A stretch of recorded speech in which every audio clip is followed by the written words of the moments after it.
Oyunla bağlı çox danışılacaq bir şey yoxdur. Bu günlər uğursuzluq. Çox istəyirdik ki, öz azarkeşlərimizin qabağında qələbə qazanaq. Bu günləri çox vacib gün idi bizim üçün. Qazanılacaq 3 xal şanslarımızı artırırdı növbəti mərhələ üçün.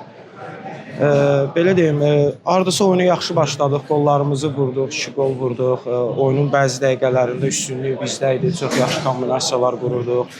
Pasla, topla da çox yaxşı rəftar edirdik. Amma hücuma çıxanda bəzi səhvlər, bilirsiniz, bu dərəcəli oyunlarda ani bir səhvlər sənin gəlir qapında qolla yekunlaşır. Rəqib kontratakalara çox güclü çıxırdı. Bunda qarşılığında 2 top buraxdıq. O birisi qolları deməyim, zaten komanda həvəsdən düşür. Yəni, çox istəyirdik ki, qələbə qazanaq, amma təəssüflər olsun. Əlimizdən gələn eləyəcəyik ki, növbəti 2 maçda da maksimum nəticəni qazanaq inşallah. Oyunun qırılma anı hardasa 3-cü qolu deyərdim ki, ondan sonra komanda bir qədər məyusluq oldu.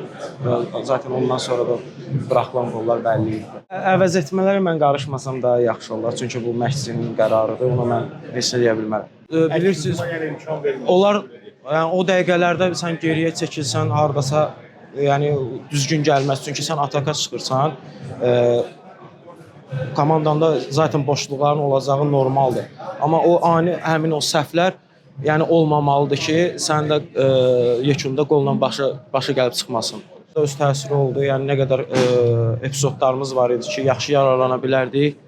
Təəssüflər olsun ki, yararlana bilmədik. Yəni itiləcək bir şeyimiz yoxdur. İnşallah, yəni də deyirəm, əlimizdən gələni eləyəcəyik ki, maksimum nəticəni qazanaq növbəti mərhələyə keçmək üçün.